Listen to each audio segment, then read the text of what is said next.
So hello बच्चों, welcome to exam news. सो बच्चों, इस वीडियो में मैं आपको बायोलॉजी के क्वेश्चन कराऊंगा ह्यूमन रिप्रोडक्शन चैप्टर के आपके बीएससी नर्सिंग एंट्रेंस एग्जाम के लिए।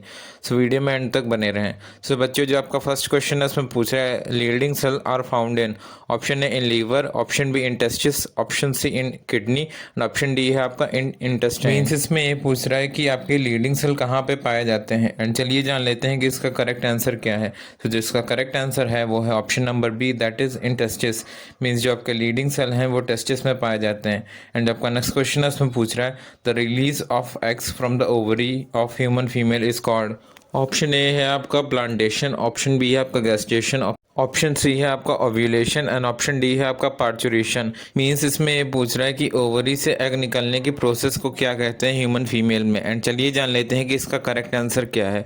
तो जिसका करेक्ट आंसर है वो है option number C, that is ovulation. Means ovary से एग रिलीज होने की प्रोसेस को हम ओव्यूलेशन बोलते हैं। एंड जो आपका नेक्स्ट क्वेश्चन है उसमें पूछ रहा है fertilisation takes place in human. Option A है आपका इन यूट्रस, ऑप्शन बी है आपका इन वेजाइना और ऑप्शन सी है आपका इन ओवरी और ऑप्शन डी है आपका इन फेलोपियन ट्यूब। मीन्स इसमें ये पूछ रहा है कि फर्टिलाइजेशन कहाँ पे होता है ह्यूमंस में। एंड चलिए जान लेते हैं कि इसका करेक्ट आंसर क्या है। सो जिसका करेक्ट आंसर है वो है option number D, that is in fallopian tube. Means जो आपका फर्टिलाइजेशन होता है वह फेलोपियन ट्यूब में होता है। एंड जो आपका नेक्स्ट क्वेश्चन है उसमें पूछ रहा है ovulation regulated by which hormone. Option A है आपका TSH, ऑप्शन बी है आपका ACTH, ऑप्शन सी है आपका ADH और ऑप्शन डी है आपका FSH एंड LH। मीन्स इसमें ये पूछ रहा है कि जो ओव्यूलेशन है वो किसके द्वारा रेगुलेट या फिर कंट्रोल किया जाता है। एंड चलिए जान लेते हैं कि इसका करेक्ट आंसर क्या है। तो जो इसका करेक्ट आंसर है वो है option number D, that is FSH and LH। इसमें गलती से लिख दिया गया है ADH, बट ADH नहीं होगा। इसका करेक्ट आंसर होगा FSH एंड LH। मीन्स जो आपके FSH एंड LH हार्मोन है वो रेगुलेट करते हैं ओव्यूलेशन की प्रोसेस को। एंड जो आपका नेक्स्ट क्वेश्चन है उसमें पूछ रहा है Sertoli cells present in. Option A है आपका इन लीवर, ऑप्शन बी है आपका इन टेस्टिस, ऑप्शन सी है आपका in ovary and option D है आपका इन पैनक्रियाटिक ग्लैंड। मीन्स इसमें ये पूछ रहा है कि जो सर्टोली सेल्स हैं वो कहाँ पर प्रेजेंट होते हैं। एंड चलिए जान लेते हैं कि इसका करेक्ट आंसर क्या है। सो जो इसका करेक्ट आंसर है वो है option number B, that is in testis. Means जो आपके सर्टोली सेल्स हैं वो टेस्टिस में प्रेजेंट होते हैं। एंड जो आपका नेक्स्ट क्वेश्चन है उसमें पूछ रहा है gestation period in human female. Option A है आपका 30 डेज, ऑप्शन बी है आपका 90 डेज, ऑप्शन सी है आपका 9 मंथ एंड ऑप्शन डी है आपका 7 मंथ। मीन्स इसमें ये पूछ रहा है कि जो गेस्टेशन पीरियड होता है ह्यूमन फीमेल में वो कितना लंबा होता है, मतलब कितनी ड्यूरेशन होती है उसकी। एंड चलिए जान लेते हैं कि इसका करेक्ट आंसर क्या है। सो जिसका करेक्ट आंसर है वो है option number C, that is 9 month. Means जो आपका गेस्टेशन पीरियड होता है ह्यूमन फीमेल में उसकी ड्यूरेशन होती है 9 मंथ। एंड जो आपका नेक्स्ट क्वेश्चन है इसमें पूछ रहा है the cavity of blastula is.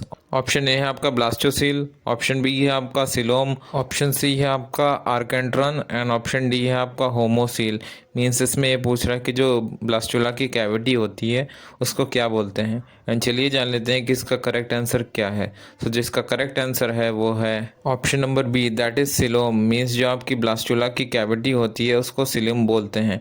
And जो आपका नेक्स्ट क्वेश्चन है उसमें पूछ रहा है in mammals male hormones are produced in. Option A है आपका इन लीवर, ऑप्शन बी है आपका इन टेस्टिस, ऑप्शन सी है आपका इन किडनी एंड ऑप्शन डी है आपका इन लंग्स। मीन्स इसमें ये पूछ रहा है कि जो मेल हार्मोन्स हैं मैमल्स में वो कहाँ पे सिक्रीट होते हैं। एंड चलिए जान लेते हैं कि इसका करेक्ट आंसर क्या है। सो जिसका करेक्ट आंसर है वो है option number B, that is testis. Means जो आपका मैमल्स में हार्मोन्स होते हैं मेल्स के वो सिक्रीट होते हैं टेस्टिस में। एंड जो आपका नेक्स्ट क्वेश्चन है उसमें पूछ रहा है an accessory genital gland of man is. Option A है आपका प्रोस्टेट ग्लैंड, ऑप्शन बी है आपका समाइनल ग्लैंड, ऑप्शन सी है आपका कोपर्स ग्लैंड एंड ऑप्शन डी है आपका ऑल ऑफ दीज। मीन्स इसमें ये पूछ रहा है कि जो एक्सेसरी जेनाइटल ग्लैंड होता है मेल्स में उसका नाम क्या होता है। एक्सेसरी जेनाइटल ग्लैंड का मतलब ये होता है कि जो सपोर्टिंग ग्लैंड होते हैं। एंड चलिए जान लेते हैं कि इसका करेक्ट आंसर क्या है। सो जिसका करेक्ट आंसर है वो है option number D, that is all of these. Means जो आपके ऊपर के तीनों ऑप्शन हैं वो सारे ही एक्सेसरी या फिर सपोर्टिंग ग्लैंड्स हैं। एंड जो आपका नेक्स्ट क्वेश्चन है इसमें पूछ रहा है ovaries produced in the female gamete called. Option A है आपका स्पर्म, ऑप्शन बी है आपका ओविडक्ट्स, ऑप्शन सी है आपका ओवम एंड ऑप्शन डी है आपका प्रोस्टेट। मीन्स इसमें ये पूछ रहा है कि जो ओवरीज प्रोड्यूस करती हैं फीमेल गैमीट को उसका नाम क्या होता है। एंड चलिए जान लेते हैं कि इसका करेक्ट आंसर क्या है। सो जिसका करेक्ट आंसर है वो है option number C, that is ovum. Means जो आपका ओवरीज प्रोड्यूस करती हैं फीमेल गैमिट को उसको हम ओवम बोलते हैं। एंड जो आपका नेक्स्ट क्वेश्चन है उसमें पूछ रहा है uterus is single and it is also called. Option A है आपका फिम्बरी, ऑप्शन बी है आपका isthmus, option C ampulla and option D है आपका वोम्ब। मीन्स इसमें ये पूछ रहा है कि जो यूट्रस है उसको और क्या बोला जाता है। एंड चलिए जान लेते हैं कि इसका करेक्ट आंसर क्या है। तो जो इसका करेक्ट आंसर है वो है option number D, that is womb. Means जो आपका यूट्रस है उसको वॉम्ब भी बोला जाता है। एंड जो आपका नेक्स्ट क्वेश्चन है उसमें पूछ रहा है the last part of oviduct is called. Option A है आपका स्थमस, ऑप्शन बी है आपका एम्पुला, ऑप्शन सी है आपका फिम्बरी एंड ऑप्शन डी है आपका इनफंडिबुलम। मीन्स इसमें ये पूछ रहा है कि जो ओविडक्ट का लास्ट पार्ट होता है उसको क्या बोला जाता है। एंड चलिए जान लेते हैं कि इसका करेक्ट आंसर क्या है। तो जिसका करेक्ट आंसर है वो है option number A, that is isthmus. Means जो आपका लास्ट पार्ट ऑफ ओविडक्ट है उसको स्थमस बोला जाता है। एंड जो आपका नेक्स्ट क्वेश्चन है उसमें पूछ रहा है the finger like projection in the infundibulum are called. Option A है आपका फिम्बरी एंड ऑप्शन बी है आपका एम्पुला, ऑप्शन सी है आपका स्थमस एंड ऑप्शन डी है आपका नन ऑफ दीज। मीन्स इसमें ये पूछ रहा है कि जो फिंगर लाइक प्रोजेक्शन आपके इनफंडिबुलम में पाए जाते हैं उसको क्या बोलते हैं। एंड जो इसका करेक्ट आंसर है वो है फिम्बरी। मीन्स जो आपके फिम्बरी हैं वो फिंगर लाइक प्रोजेक्शन होते हैं, उनको इनफंडिबुलम में पाया जाता है। एंड जो आपका नेक्स्ट क्वेश्चन है उसमें पूछ रहा है the opening of the vagina is often covered by partially by a membrane called. Option A है आपका क्लिटोरिस, ऑप्शन बी है आपका मेजोरा, ऑप्शन सी है आपका स्थमस एंड ऑप्शन डी है आपका हाइमन। मीन्स इसमें ये पूछ रहा है कि जो वेजाइना की ओपनिंग है वो कौन सी मेम्ब्रेन से कवर्ड की जाती है जो कि पार्शियली कवर्ड हो। एंड चलिए जान लेते हैं कि इसका करेक्ट आंसर क्या है। सो जिसका करेक्ट आंसर है वो है हाइमन।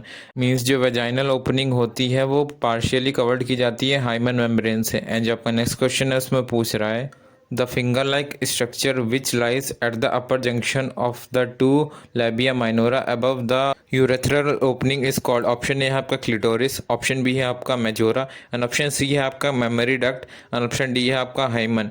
मीन्स इसमें पूछ रहा है कि जो लैबिया मेजोरा के जो अपर जंक्शन में होते हैं फिंगर लाइक स्ट्रक्चर उनको क्या बोलते हैं।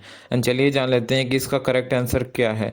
सो जो इसका करेक्ट आंसर है वो है option A, that is clitoris. Means जो आपके finger like projection upper junction of labia minora में पाए जाते हैं उनको हम क्लिटोरिस बोलते हैं। एंड जब आपका नेक्स्ट क्वेश्चन है उसमें पूछ रहा है milk is sucked out from the. Option ए आपका मेमोरी लोब्स, ऑप्शन बी है आपका मेमोरी ग्लैंड्स, ऑप्शन सी है आपका memory ducts and option D है आपका लैक्टिफेरस डक्ट। मीन्स इसमें पूछ रहा है कि जो बॉडी से सक्ड आउट होता है मिल्क उसको हम कौन से डक्ट के थ्रू वो निकलता है। एंड चलिए जान लेते हैं कि इसका करेक्ट आंसर क्या है। सो जो इसका करेक्ट आंसर है वो है option number D, that is lactiferous duct. Means जो आपका मिल्क सक्ड आउट होता है फ्रॉम द बॉडी वो लैक्टिफेरस डक्ट के थ्रू निकलता है। एंड जो आपका नेक्स्ट क्वेश्चन है इसमें पूछ रहा है the male reproductive system is located in the. Option A है आपका in pelvis region, option B है आपका in thoracic region, option C है आपका in back region and option D है आपका नन ऑफ दीज। मीन्स इसमें ये पूछ रहा है कि जो आपका मेल रिप्रोडक्टिव सिस्टम होता है वो कौन से रीजन में लोकेट होता है बॉडी के। एंड चलिए जान लेते हैं कि इसका करेक्ट आंसर क्या है। सो जो इसका करेक्ट आंसर है वो है option number A, that is in pelvis reason. Means जो आपका मेल रिप्रोडक्टिव सिस्टम होता है वो आपका पेल्विस रीजन में लोकेट होता है। एंड जो आपका नेक्स्ट क्वेश्चन है उसमें पूछ रहा है the cells which synthesise and secrete testicular hormones called androgen are. Option A है आपका जर्म सेल, ऑप्शन बी है आपका लीडिंग सेल, ऑप्शन सी है आपका Sertoli cells and option D है आपका नन ऑफ दीज। मीन्स इसमें पूछ रहा है कि जो एंड्रोजन हार्मोन होता है मेल्स का वो कौन से सेल सिंथेसाइज या सिक्रेट करते हैं। एंड चलिए जान लेते हैं कि इसका करेक्ट आंसर क्या है। सो जिसका करेक्ट आंसर है वो है option number A, that is germ cell. Means androgen hormone की सिंथेसिस और उसका सेक्रेशन जर्म सेल की हेल्प से होता है। एंड जो आपका नेक्स्ट क्वेश्चन है उसमें पूछ रहा है ovaries are found in the. Option A है आपका in male reproductive system, option B है आपका in female reproductive system and option C है आपका both A and B and option D है आपका नन ऑफ दीज। मीन्स इसमें ये पूछ रहा है कि जो ओवरीज होती हैं वो कहाँ पे फाउंड मतलब पाई जाती हैं। एंड जो इसका करेक्ट ऑप्शन है वो है option number B, that is in female reproductive system. Means जो आपका ओवरीज है वो फीमेल रिप्रोडक्टिव सिस्टम में पाई जाती हैं। एंड जो आपका नेक्स्ट क्वेश्चन है उसमें पूछ रहा है the glandular tissue of each breast is divided into 15 to 20। Option A है आपका मेमोरी डक्ट, ऑप्शन बी है आपका mammary glands and option C है आपका mammary lobes and option D है आपका नन ऑफ दिस। मीन्स इसमें ये पूछ रहा है कि जो ग्रैंडुलर टिश्यू है वो किस में डिवाइड होते हैं। एंड चलिए जान लेते हैं कि इसका करेक्ट आंसर क्या है। तो जो इसका करेक्ट आंसर है वो है option number C, that is mammary lobes. Means जो आपके ग्रैंडुलर टिश्यूज हैं वो मेमोरी लोब्स में डिवाइड होते हैं। तो बच्चों इस तरह मैंने आपको टॉप 20 क्वेश्चंस करा दिए ह्यूमन रिप्रोडक्शन चैप्टर के आपके बीएससी नर्सिंग एंट्रेंस एग्जाम के लिए। मैं इसी तरह और भी क्वेश्चंस लाता रहूँगा चैप्टर वाइज और भी सब्जेक्ट्स के जो भी आपके बीएससी नर्सिंग एंट्रेंस एग्जाम में पूछे जाएंगे। सो वीडियो को शेयर कर दें एंड चैनल को सब्सक्राइब भी कर दें। Thank you.